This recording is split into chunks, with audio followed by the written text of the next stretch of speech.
the reality is, if we don't realize, like, we have issues, and I don't mean it in, like, a very derogatory or a very insulting or, like, just putting down way. This is real. The problem with facing the reality that we have issues, or there are issues about us, is that most of the time, people aren't going to do this.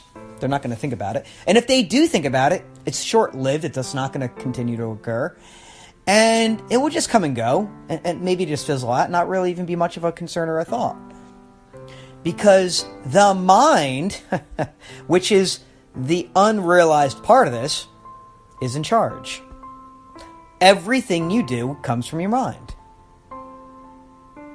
So, how can you actually pay attention to something, or pay attention to something long enough, or pay attention to something with a specific intention, if the mind doesn't allow you to? So what becomes our reality is how the mind wants us to be. So, if we were to, like, look at this from a very basic perspective, all we are is what the mind wants. Now, it's very interesting to talk about the mind, because when we start talking about the mind, we start talking about ourself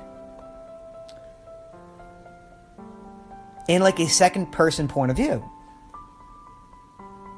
Because it's interesting how we would talk about ourself